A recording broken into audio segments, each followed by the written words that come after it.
আল্লাহ রাব্বুল আলামিন কোরআনে কারীমের মধ্যে অসংখ্য আয়াতের মাধ্যমে কথা বলে দিয়েছেন, একমাত্র আল্লাহর আনুগত্য করতে হবে, আর কারো করা যাবে না। মুমিন ব্যক্তির প্রতি তাওহীদের 6 নম্বর দাবি হলো কেবলমাত্র আল্লাহকে ভয় করতে হবে, আর কাউকে ভয় করা যাবে না। ভয় করতে হবে কাকে? আল্লাহ তাআলাকে। তিনি ছাড়া আর কাউকে ভয় করা যাবে না। এর ব্যাখ্যা হচ্ছে আমার হায়াত আর মওতের মালিককে। সবাই বলেন, এই কথা যদি বিশ্বাস করি, হায়াত আর মওতের মালিক আল্লাহ, এটা যদি বিশ্বাস করি, তাহলে মনের মধ্যে আল্লাহ ছাড়া কারো ভয় থাকবে? একজন মুমিনের মধ্যে একজন মুমিন বিপদে পড়ে ততটা পেরেশান হবে যতটা তার মধ্যে ঈমানের কমতি থাকবে। আবার বলি বোঝার জন্য, মনে রাখার জন্য, একজন মুমিন বিপদে পড়ে অতটা পেরেশান হবে যতটা তার ঈমানের কমতি হবে। যদি তার ঈমান মজবুত হয় যে আল্লাহ যা করবেন তার ফয়সালার এক চুল বেশি কিছু হবে না, এইটা যদি জানা থাকে, সে বীর পুরুষ হবে, সাহসী হবে, নির্ভীক হবে, আল্লাহর হুকুম অনুযায়ী সে তার কাজ করে যাবে। এই জন্য আল্লাহ রাব্বুল আলামিন বলেন, ইয়া আইয়ুহাল্লাযীনা আমানুত্তাকুল্লাহা হাক্কা তুকাতিহি ওয়া লা তামুতুন্না ইল্লা ওয়া আনতুম মুসলিমুন। হে বিশ্বাসীরা, আল্লাহকে ভয় করো, যতটা সম্ভব আল্লাহকে ভয় করো, আর মরে যেও না এমন অবস্থায় যে তখনও তুমি মুসলমান হয়ে সারোনি। পরিপূর্ণ মুসলমান হও, তার মানে মওতের জন্য আপ টু ডেট থাকো। এখন যদি মওত হয়, মওতটা যেন ঈমানের সাথে হয়। আল্লাহকে এরকম ভয় করো, প্রকাশ্যে গোপনে, রাতে দিনে, সর্বাবস্থায় ভয় করতে হবে কাকে? আল্লাহ তাআলাকে, কারণ তিনি আমাকে দেখতে পাচ্ছেন। আল্লাহ রাব্বুল আলামিন বলেন, وَيَعْلَمُ مَا فِي الْبَرِّ وَالْبَحْرِ وَمَا تَسْقُطُ مِنْ وَرَقَةٍ إِلَّا يَعْلَمُهَا। আল্লাহ বলেন, আমি স্থল ভাগে কি হয়, দরিয়ার অতল তলদেশে কি হয়, সব আমি জানি। শুধু তাই নয়, পৃথিবীর কোন একটি গাছের পাতা যদি পড়ে যায়, কোন দেশের কোন গাছের কোন পাতা পড়েছে, আমি আল্লাহ রব্বুল আলামিনের কাছে তার খবর হয়ে যায়। পাতা পড়ার খবর যিনি পান, আমরা কোথায় কি করি তিনি তা টের পান না। এই জন্য কলিজার মধ্যে ভয় রাখতে হবে কার? জোরে বলেন, কেবলমাত্র আল্লাহকেই ভয় করতে হবে, আর কাউকে ভয় করা যাবে না। কলিজার মধ্যে ভয় এটাই থাকতে হবে, তিনি দেখছেন, তিনি শুনছেন। আল্লাহ তাআলা বলেন, মা ইয়াকুনু মিন নাজওয়া সালাসাতিন ইল্লা হুয়া রাবিউহুম ওয়ালা খামসাতিন ইল্লা হুয়া সাদিসুহুম ওয়ালা আদনা মিন যালিকা ওয়ালা আকসারা ইল্লা হুয়া মাহুম আইনামা কানু। সুবহানাল্লাহ, সুবহানাল্লাহ। তোমরা যেখানে তিনজনে মিলে অন্ধকারে কোন রুমের ভিতরে অথবা কোন জায়গায় তিনজনে সলা পরামর্শ করতেছো, গোপন পরামর্শ, কারে মারবা, কারে ধরবা, কারে গুলি করবা, কারে গিলে ফেলবা, কার সর্বনাশ করবা, এই যে তিনজনে যখন পরামর্শ করো, মনে রেখে দিও ওখানে তোমরা শুধু তিনজন নও, ওখানে আর এক সত্তা আছে যার নাম আল্লাহ। যদি বিশ্বাস করতাম আমরা ভালো হয়ে যাইতাম, ঠিক না ভাই? যেখানে তোমরা 5 জন, ওখানে ষষ্ঠ আল্লাহ। এর চাইতে সংখ্যায় যদি কম হও, এর চাইতে সংখ্যায় যদি বেশি হও, বান্দারে তুমি আছো যেখানে, আমি আল্লাহ সেখানেই। আল্লাহ এগুলি বিশ্বাস করার তৌফিক যেন আমাদেরকে দেন, আমরা বলি আমিন। মুমিন বান্দার প্রতি তাওহীদের 7 নম্বর দাবি, কেবলমাত্র আল্লাহর কাছে হেদায়েত চাইতে হবে। হেদায়েত কেউ করতে পারবে না। পীর সাহেব হেদায়েত করতে পারবে? পারবে না। কোন পীর তারে হেদায়েত করে কিনা তাই দেখুক, সে হেদায়েত করতে পারবে না। পীরে পারবে না, মৌলানায় পারবে না, মুহাদ্দিসে পারবে না, সাহাবীরা পারবে না, নবীরাও হেদায়েত করতে পারবে না। আশ্চর্য হয়ে যেতে পারে, নবীরা হেদায়েত করতে পারবে না, কেমন কথা? হ্যাঁ, এটাই কথা। আল্লাহ তাআলা বলেছেন, ইন্নাকা লা তাহদি মান আহবাবতা। হে নবী, যাকেই খুশি আপনি তাকে হেদায়েত করতে পারবেন না। ওয়ালাকিন্নাল্লাহা ইয়াহদি মাইয়াশা, আসলে আল্লাহ তাআলা যাকে খুশি তারই হেদায়েত দিবেন। নবী করিম সাল্লাল্লাহু আলাইহি সাল্লামের হাতে যদি হেদায়েত থাকতো তাহলে সব কাফেরগুলিকে তিনি হেদায়েত করে ভালাইতে পারতেন। সুবহানাল্লাহ। এই জন্য হেদায়েতের মালিক কে? এই জন্য রব্বুল আলামিন আমাদেরকে শিখিয়ে দিয়েছেন হেদায়েতের মালিক যখন কেবলমাত্র আল্লাহ, তখন তার কাছে হেদায়েত চাও। প্রত্যেক নামাজে আমরা পড়ি ইহদিনাস সিরাতাল মুস্তাকিম, পড়েন সবাই ইহদিনাস সিরাতাল মুস্তাকিম সিরাতাল্লাযীনা আন'আমতা আলাইহিম গায়রিল মাগদুবি আলাইহিম ওয়ালাদ-দাল্লিন। আমিন। ইহদিনাস সিরাতাল মুস্তাকিম, আয় আল্লাহ তুমি আমাদেরকে সহজ সরল পথের দিশা দাও, নিয়ামত প্রাপ্তদের পথ দাও। আর নিয়ামত প্রাপ্ত কারা? নিয়ামত প্রাপ্ত হচ্ছে নবিয়্যিন, সিদ্দিকিন, শুহাদা, সালিহিন। এই চার শ্রেণীর পথ হলো নিয়ামত প্রাপ্তদের পথ। আল্লাহ এই পথ তুমি আমাদেরকে দেখাও। আল্লাহর কাছে হেদায়েত চাইতে বলা হয়েছে, আর বলা হয়েছে হেদায়েতের উপরে টিকে থাকার জন্য আমার কাছে দোয়া করো। আল্লাহ রাব্বুল আলামিন হেদায়েতের উপরে টিকে থাকার জন্য, যেহেতু বহুত এমনকি আলেম পর্যন্ত হেদায়েতের উপরে ছিল গতকাল পর্যন্ত, আজকে বিগড়ে গেছে, এরকম হয়েছে না? হয়েছে না? হইতেই পারে, হইতেই পারে। হেদায়েত থেকে বিগড়ে যায় না কেবলমাত্র আল্লাহর নবীরা। সুবহানাল্লাহ। দোয়া একটা আল্লাহ শিখাই দিলেন বান্দারে হেদায়েতের উপরে টিকে থাকার জন্য। আমার কাছে দোয়া করো, রব্বানা লা তুজিগ কুলুবানা, পড়েন সবাই রব্বানা লা তুজিগ কুলুবানা বাদা ইজ হাদাইতানা ওয়া হাব লানা মিন লাদুনকা রাহমাতান ইন্নাকা আনতাল ওয়াহ্হাব। আয় আল্লাহ তাআলা তুমি দয়া করে একবার যখন আমাকে হিদায়াতের রাস্তা দেখিয়েছো, রব্বুল আলামিন আমাকে হেদায়েতের রাস্তা থেকে বিগড়াইয়া দিও না। সবাই আল্লাহর কাছে আজকে দোয়া করি, আল্লাহ এই কোরআনের মাহফিলে যখন একবার আনছো আমাদেরকে কোরআনের সাথে জুড়ে দাও মৃত্যু পর্যন্ত। আমিন। মুমিন বান্দার প্রতি তাওহীদের ৮ম নম্বর দাবি। কয়টা দাবি বলছিলাম? ৮ নম্বরের দাবি হলো কেবলমাত্র আল্লাহর আইনের আনুগত্য করতে হবে। আর কারো আইন, আল্লাহ ছাড়া আল্লাহর আইনের সাথে সাংঘর্ষিক এমন কোন আইন আমরা মানতে পারি না। আল্লাহ তাআলা বলেন ইত্তাবিউ মা উনজিলা ইলাইকুম ওয়া লা তাত্তাবিউ মিন দুনিহি আউলিয়া।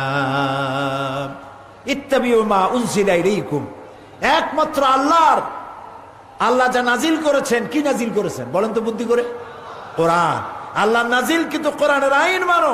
ওয়ালা তাত্তাবিউ মিন দুনিহি আউলিয়া, আর তোমাদের পৃষ্ঠপোষক অন্যরা যা আইন তৈরি করেছে তা মাত্রই অনুসরণ করো না। সুতরাং আমাদের দেশে এখনো কি আল্লাহর আইন চালু আছে? আল্লাহর আইন চালু করার জন্য আমাদেরকে চেষ্টা করতে হবে, মানুষকে বুঝায়া এই পথে আগাতে হবে। আল্লাহর আইন যদি চালু হয়, চুরি থাকবে না, ডাকাতি থাকবে না, জেনা থাকবে না, ব্যভিচার থাকবে না, অশান্তি হবে না। হিন্দু, খ্রিস্টান, বৌদ্ধ, মুসলমান সব শান্তি পাবে। সুবহানাল্লাহ। কারণ আইনটা কার? হিন্দু কার? খ্রিস্টান কার? নারী কার? পুরুষ কার? জমিন কার? এসব কার? সেই আল্লাহর আইন যদি চালু হয়, আলা লাহুল খালক ওয়াল আমরু, সৃষ্টি যার, আইন চলবে তার। কোরআনের আইন চালু হলে কি মজা হবে, কি শান্তি হবে, সেটা কি আপনারা শুনবেন না দেখবেন? দেখতে চান? আচ্ছা দেখাই দিই। কোরআনের আইন চালু হলে কি শান্তি হবে তার একটা ঝলক দেখাই দিই। আপনারা কি শুনতে আসছেন বলেন? কি শুনতে আসছেন? বাংলাদেশের কোন রাজনৈতিক দলের পক্ষে সম্ভব এত লক্ষ লক্ষ মানুষ সামান্য কিছু টাকা খরচ করে একটা প্যান্ডেল বানাইয়া তারপরে দাওয়াত করে দেখাতো কত লোক আসে? ঠিক না? যাও আসবে, তার থেকে পুলিশ আর মিডিয়ার বেশি থাকবে। খাবি কয় বসেন বসেন, তাও বসবে না, দাঁড়ায় দাঁড়ায় চানাচুর চাবাবে, সিগারেট টানবে। এখানে তাকায় দেখেন তো কেউ আপনারা বসতে কয় নাকি? সব শান্তিপূর্ণভাবে, লক্ষ লক্ষ মানুষ, বসার জায়গা নাই, খালি জায়গায় রাস্তার উপরে বসে গেছে, মেয়ে লোক, পুরুষ লোক। সুবহানাল্লাহ। শুধুমাত্র কোরআনের কথা, শুধুমাত্র কোরআনের কথা, আল্লাহর বাণী শুনতে আসলে যদি এমন শান্তি বিরাজ হয়, তাহলে ওই আল্লাহর আইন যদি রাষ্ট্রীয়ভাবে চালু হয়, দেশটা জান্নাতের মতো হয়ে যাবে। বিশ্বাস হয়? বিশ্বাস হয়? রাসূলুল্লাহ জাদু করেন নাই, কোরআনের আইন চালু করে তার দেশকে তিনি বেহেশত বানায় ফেলেছিলেন। সুবহানাল্লাহ। মানুষ দরজা খুলে ঘুমাবার সুযোগ পেয়েছে। এরকম নয়, এরকম নয় যে যিনি মন্ত্রী হবেন, এমপি হবেন, তার পেট ক্রমান্বয়ে মোটা হইতে থাকবে। মাশাআল্লাহ, পেট এত মোটা, দরজা হাত দিয়ে খোলা লাগে না, পেটের ধাক্কায় দরজা খোলা শেষ। বাড়ি একটার জায়গায় 10টা। আহা, নবী করিম সাল্লাল্লাহু আলাইহি সাল্লাম কোরআনের রাস কায়েম করেছিলেন, ঘরে খাবার নাই। হযরত আয়েশা সিদ্দিকা রাদিয়াল্লাহু তাআলা আনহা বলেছেন, নবীজির স্ত্রীদের ঘরে একদিন দুই দিন নয়, মুসালসাল মাসের পরে মাস চুলায় আগুন জ্বলে নাই। সামান্য একটু পানি, একটু খোরমা ছেড়ে আমাদের জীবন কেটেছে, এই কষ্ট করেছি। নবী করিম সাল্লাল্লাহু আলাইহি ওয়াসাল্লাম বিশ্ব নবী ঘরের ভিতরে শুয়ে আছেন। হযরত ওমর রাদিয়াল্লাহু তাআলা আনহু ঘরের মধ্যে প্রবেশ করলেন। বিশ্ব নবীর ঘর। কার ঘর? বিশ্ব নবীর ঘর। যিনি জান্নাতে প্রবেশ করার আগে কেউ জান্নাতের সিঁড়িতে পা রাখতে পারবে না, যিনি কাউসারের মালিক হবেন। আল্লাহু আকবার। সেই নবী সঙ্গে দেখা করতে গেছেন হযরত ওমর। ঘরের এদিক ওদিক তিনি তাকালেন, হযরত ওমরের চোখ দিয়ে পানি পড়া শুরু পড়ে গেল। আহারে, বিশ্ব নবীর ঘর। এই ঘরের মধ্যে একটা খাটিয়া, দড়ি দিয়ে বোনানো একটা খাটিয়া। সেই খাটিয়ার উপরে চাদর নাই, বালিশ নাই, বিছানা নাই, এর উপরে বালিশ নাই। বিশ্বনবী হাতটা মাথার তলে দিয়ে শুয়ে আছেন। ঘরের মধ্যে একটা শূন্য মশক ঝুলে আছে, তাতে পানি নেই। আর ঘরের আর এক কোনায় সামান্য কয়েক 1 কেজি 1.5 কেজি বা তার থেকে কম বেশি জব পড়ে আছে এক কোনায়, আর কিচ্ছু নাই। হযরত ওমরকে দেখে রাসূলুল্লাহ উঠে বসলেন। হযরত ওমর কাঁদতেছেন আর বলছেন, বাষ্পরুদ্ধ হয়ে যাচ্ছে। রাসূল জিজ্ঞেস করছেন, ওমর কান্দো কেন? হযরত ওমর বলছেন, ইয়া রাসূলুল্লাহ, আপনি দড়ির দিয়ে বুনানো খাটের উপরে শোয়া, আপনার পিঠের মধ্যে আমি দেখতে পাচ্ছি দড়িগুলার দাগ কেটে আছে, আমার কলিজা ফেটে যাচ্ছে। বিশ্বনবীর ঘরে তোশক নাই, বালিশ নাই, চাদর নাই, ঘরের কোনায় সামান্য জব, একটা শূন্য মশক ঝুলে আছে। কাফেরেরা কত শান্তি করছে, আপনি একটু আমাকে অনুমতি দেন, আপনার জন্য আমি একটা তোশক বানাই আনি। আল্লাহর নবী বললেন, ওমর, দুনিয়ায় শান্তি করার জন্য আমি আসি নাই। আমি যদি ওহদ পাহাড়টাকে বলি, ওহদ পাহাড় আমার জন্য সোনায় পরিণত হয়ে যা, ওমর তুমি দেখতে পাবে তোমার চোখের সামনে ওহদটা সোনায় পরিণত হয়ে যাবে। শান্তি করার জন্য আসি। এই ছিল শাহানশাহ, আল্লাহর বানানো বাদশাহ, যিনি মানুষের কল্যাণে উজাড় করে দিয়েছেন সব, নিজে না খেয়ে মানুষের খাবার পৌঁছে দিয়েছেন। হযরত আবু আইয়ুব আনসারী রাদিয়াল্লাহু তাআলা আনহুর বাড়িতে হযরত আবু বকর ওমর দুজনই ক্ষুধার্ত, 3-4 দিন না খাওয়া, রাসূলও না খাওয়া, তার বাড়ি থেকে হাজির হলেন। হযরত আবু আইয়ুব তিনি রাসূলকে, হযরত আবু বকর ওমরকে দেখে ঘরের মধ্যে নিয়ে বসতে দিলেন আর বললেন, স্ত্রী, ঘরের মধ্যে গিয়ে বললেন, স্ত্রী, আজকে এমন 3 জন মেহমান পেয়েছি, এর থেকে সম্মানিত মেহমান আল্লাহর আকাশের নিচে জমিনের উপর আর নাই। তাড়াতাড়ি একটা ছোট্ট বকরি ছিল জবাহ করে দিলেন। রুটি বানাবার জন্য স্ত্রীকে বললেন, নিজে দৌড়াইয়া বাগানে গেলেন, খোরমার বাগান থেকে কিছু খোরমা এনে রাসূলের সামনে হাজির করে বললেন, হে রাসূল, আপনি মেহেরবানি কিছু খান, রুটি তৈরি হচ্ছে। রাসূলুল্লাহ বললেন, আবু আইয়ুব, এর মধ্যে কাঁচা, পাকা, আধা পাকা 2-3 রকম আছে, কোনটা খাবো? হযরত আবু আইয়ুব বলেন, ইয়া রাসূলুল্লাহ, কাঁচা পাকা আদা পাকা সবটার মধ্যে আপনি হাত লাগাবেন, কারণ আপনার হাত যে ধরনের খরমার গায়ে লাগবে, আমার বাগানে আল্লাহ রাব্বুল আলামিন সবগুলি খরমায় বরকত দিয়ে দিবে। রান্না হয়ে গেল। হযরত আবু আইয়ুব রাদিয়াল্লাহু তাআলা আনহু খরমা আর বকরির গোশত নিয়ে রাসূলের সামনে হাজির করে দিলেন। 3-4 দিনের ক্ষুধার্ত বিশ্ব নবী আর হযরত আবু বকর ওমর। নবীজি এক টুকরা রুটির উপরে কয়েক টুকরা গোশত রেখে টোপলার মতো বানায়া, পুটুলির মতো বানায়া রাসূলুল্লাহ বললেন, আবু আইয়ুব, এই গোশত টুকরা আর রুটি টুকরা নিয়ে যাও, গত 3 দিন হলো আমার ফাতেমার কিসমতে কিছু হয় নাই।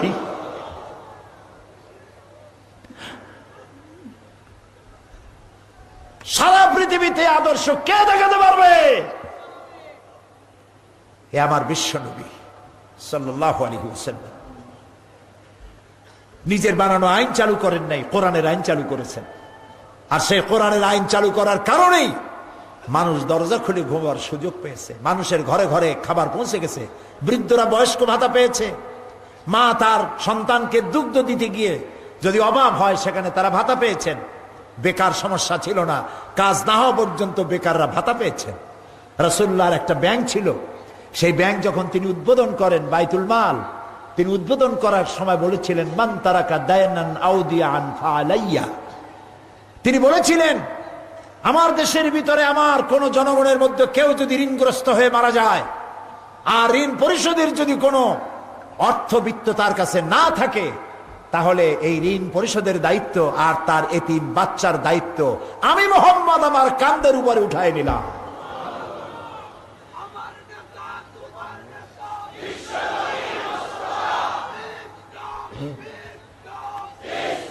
প্রিয় ভাই সব, সুতরাং নবী মুহাম্মদ রাসূলুল্লাহ সাল্লাল্লাহু আলাইহি সাল্লাম যে আদর্শ দিয়েছিলেন, সেই আদর্শের আলোকে আমরা এগোতে চাই। আল্লাহ যেন তৌফিক দেন, বলেন আমিন। যারা আজ বাংলাদেশের শান্তির জন্য নাস্তিক, মুরতাদ, বামপন্থীদের নিয়ে আন্দোলন করতে চান, আপনারা আমাদের সাথে আসেন। আপনারা আপনাদের মতবাদ দিয়া, ধর্মনিরপেক্ষ মতবাদ দিয়া, বামদের দিয়া পৃথিবীর কোন কাম সম্পন্ন করতে পারবেন না অকাম ছাড়া। আমাদের সাথে আসুন। আমরা আমাদের বাপের তৈরি করা কোনো কথা বলি না, বলি আমার বাজানে কইছে, বলছে এরকম। আমরা কোন মানুষের তৈরি করা আইনের কথা বলি না, আমরা আল্লাহর কথা বলি এবং আল্লাহর কথা প্রতিষ্ঠা করার জন্য জীবন আর রক্ত সবটা দিতে পারি।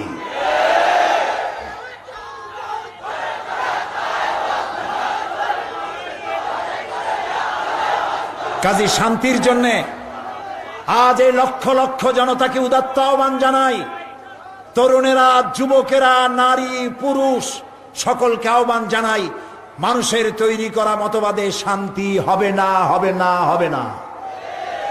শান্তির জন্য আগাতে হবে বিশ্বনবী মুহাম্মদ রাসূলুল্লাহ সাল্লাল্লাহু আলাইহি ওয়াসাল্লামের দেখানো রাস্তায়, ওই পথেই শান্তি হবে। সুতরাং নবী করিম সাল্লাল্লাহু আলাইহি ওয়াসাল্লাম যে আদর্শ দিয়ে গিয়েছিলেন সেটা বাসি হয়ে যায়নি, প্রত্যেক যুগের জন্য কার্যকরী, কিয়ামত পর্যন্ত কার্যকরী। যেহেতু এটা কার? আল্লাহর। এটি কার? আল্লাহ তাআলা। মুমিন বান্দার নিকট তাওহীদের 9 নম্বর দাবি হলো আল্লাহ তাআলার খাঁটি বান্দায় পরিণত হতে হবে, নিজেকে আল্লাহর খাঁটি গোলাম বানাইতে হবে। কিভাবে? খাঁটি গোলাম বানাবার জন্য আল্লাহ আমাদেরকে শিখাই দিয়েছেন। বলো, কুল ইন্না সলাতি ওয়া নুসুকি ওয়া মাহইয়ায়া। মুখস্থ আছে না? পড়েন না কেন? গলা ছাড়িয়ে দিয়া পুরুষের মতো পড়েন। কুল ইন্না সলাতি ওয়া নুসুকি ওয়া মাহইয়ায়া ওয়া মামাতি লিল্লাহি রাব্বিল আলামিন। বলো, ইন্না সলাতি, নিশ্চয়ই আমার নামাজ, নিশ্চয়ই আমার নামাজ, আমার কোরবানি, আমার হায়াত, আমার মওত লিল্লাহি রাব্বিল আলামিন, সব আল্লাহর জন্য। সুবহানাল্লাহ। খাঁটি মুমিন হওয়ার জন্য এইভাবে আল্লাহর কাছে নিজেকে সুপর্দ করতে হবে। খালি নামাজ পড়বেন, ওমরা করবেন, মাঝে মধ্যে হজ করবেন, মানুষের ফাঁকি দিবেন, এর নাম মুসলমান না। আল্লাহর আইনের জন্য সংগ্রাম, রসুলের জন্য সংগ্রাম, রসুলের কথা প্রতিষ্ঠা করার জন্য। আজ আমাদের দেশে কাদিয়ানি সমস্যা মারাত্মক।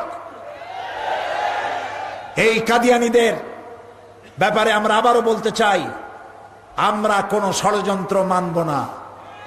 কাদিয়ানিদেরকে অমুসলিম ঘোষণা করতেই হবে। তারা কাদিয়ানিরা আমাদের দেশে চাকরি করুক, ব্যবসা করুক, বিয়ে শাদী করুক, বাড়ি ঘর করুক, সব আমরা রাজি থাকবো, কিন্তু পরিচয় দিতে হবে তোমরা নন মুসলিম মাইনরিটি, তোমরা আমাদের মুসলমান নও। কাদিয়ানিদের কোন একটি মসজিদকে আমরা মসজিদ বলে স্বীকৃতি দেব না, এটা উপাসনালয়। হিন্দুদের যেমন উপাসনালয় হয়, কাদিয়ানিদের মসজিদ মসজিদ নয়, উপাসনালয়। সুতরাং তাদের বইপত্র নিষিদ্ধ ঘোষণা করা হয়েছিল, সেই নিষিদ্ধই থাকা উচিত ছিল। মুসলমান যারা দেশের মুসলমান, তাদেরকে বলতে চাই, দরদ আপনি করবেন, আমাদেরও দরদ শূন্য বুক নয়, আমাদেরও মহব্বত আছে। তারা আমাদের দেশে হিন্দুরা আছে না? আছে না? পূজা করে না? তারা পাঠা বলি দেয় না? তো কাদিয়ানিরা গোলাম মোহাম্মদের নামে পূজা দিক, ওর মূর্তি বানায় খাড়া করে রাখুক। আমরা গোলাম মোহাম্মদকে সহ্য করতে পারি না। গোলাম মোহাম্মদ কাদিয়ানি পৃথিবীর নিকৃষ্ট কাফের। ওর কবরে জাহান্নামের আগুন জ্বলুক কিয়ামত পর্যন্ত। জোরে বলেন আমিন। সমস্ত কাদিয়ানিরা কাফের। মুসলমানদের সাথে তাদের কোনো সম্পর্ক নাই। মানুষের একটা রুচিও থাকা উচিত। রুচি থাকা উচিত না? রাজভোগ রসগোল্লা খাওয়ার পরে কেউ পান্তা ভাত খায়? বলেন, কোথায় আল্লাহ রসুল শেষ নবী, আর কোথায় একটা শয়তান কাফের, বদমাশ, মিথ্যেবাদী, তারে নবী মানে? এগুলো মানুষ। এই জন্য তাদেরকে আলাদা করতে হবে, সরকারের দায়িত্ব। আমরা ফাঁসির রশিকে জুতার ফিতা মনে করি, কারণ আল্লাহ রাস্তায় কাদিয়ানীদেরকে অমুসলিম ঘোষণা করার জন্য যদি শহীদ হতে হয়, তাহলে সে শহীদ হবে, শাহাদাত হবে আমার জান্নাতে যাওয়ার সেতু বন্ধন। আমরা শান্তিপূর্ণভাবে এই আন্দোলন করছি, করতে থাকব। মনে রাখবেন, আইন কখনো হাতে তুলে নেবেন না। ইসলাম তা আদৌ বরদাস্ত করে না। সরকারের আইন মানতে হবে। আমরা নিয়ম মাফিক গণতান্ত্রিক পদ্ধতিতে আমরা আমাদের দাবি দেওয়া আদায় করার জন্য চেষ্টা করতেই থাকবো ইনশাআল্লাহ। জ্বালাও পোড়াও, ভাঙচুর, গোপন সন্ত্রাস আমরা বিশ্বাস করি না। বাংলাদেশে বিভিন্ন জায়গায় শোনা যায়, পত্র পত্রিকায়, ও জায়গায় বোমা ফুটছে, অমুক জায়গায় ফুটছে, এরকম হয় না? এই তো সেদিন 21 কি মাস, অগস্ট, গ্রেনেড হামলা হলো। যারা এই গ্রেনেড হামলা করেছে, আমাদের দৃষ্টিতে এরা মানুষ নয়, এরা পশু জানোয়ার। এরা জাতির শত্রু, মুসলিম মিল্লাতের শত্রু, স্বাধীনতার শত্রু। এরা মানুষ নয়। এতগুলি মানুষের জীবন হরণ করলো। কে করেছে আমরা জানি না, তবে আমরা খুশি হতাম যদি যাদের উপরে এই হামলা হলো তারা যদি সরকারকে তদন্তের কাজে সাহায্য করতেন, যদি গাড়িটা দিয়ে দিতেন, যদি ইন্টারপোলকে সাহায্য করতেন, যদি তদন্ত কমিটিকে সাহায্য করতেন, তাহলে আমরা খুশি হতাম। তারা গাড়িও দেবেন না, ইন্টারপোলও মানেন না, আন্তর্জাতিক বিচারও মানেন না, দেশের কি কমিশন, বিচার কমিশন, তাও মানেন না। তাদের একটা দাবি, ক্ষমতা ছেড়ে দাও। এতে যে কি বোঝা যায় সেটা আমি বললাম না, আপনারা বোঝেন। তবে আমি আজকে কোরআনের মাহফিল থেকে দোয়া করব, আল্লাহ তাআলা, দোয়া না বদদোয়া করব।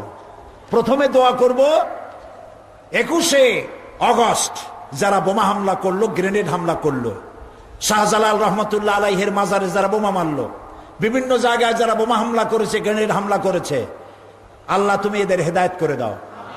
আল্লাহ এদেরকে তুমি হেদায়েত করে দাও। আল্লাহ এদেরকে তুমি হেদায়েত করে দাও।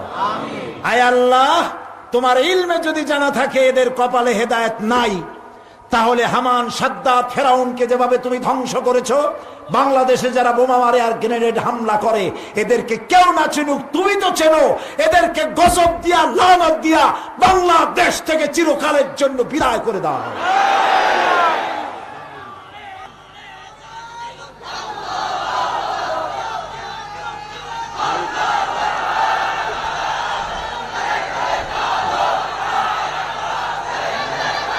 প্রিয় ভাই সব, দেশকে নৈরাজ্য সৃষ্টি করার জন্য, সুস্থ পরিবেশকে অশান্ত করার চেষ্টা যারা করে, আল্লাহ তাদের দয়া করে তাদের উন্মাদনা, তাদের রাজনৈতিক প্রতিহিংসার জ্বলন আল্লাহ যেন কমায় দেন, বলেন আমিন।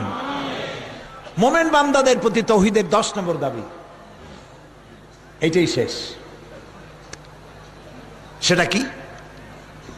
মোমেন বান্দার প্রতি তাওহীদের 10 নম্বরের দাবি হচ্ছে রুকুকারী, সেজদাকারী বান্দায় পরিণত হতে হবে, অর্থাৎ সঠিকভাবে নামাজ আদায় করতে হবে।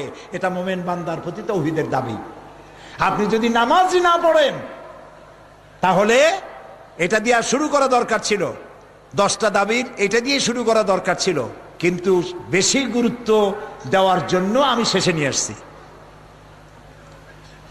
নামাজ যে পড়বে না, মুসলমান দাবি করার তার কোনো অধিকার নাই। যে ব্যক্তি মুসলমান বলে দাবি করে আর নামাজ পড়ে না, সে ব্যক্তি কাফের।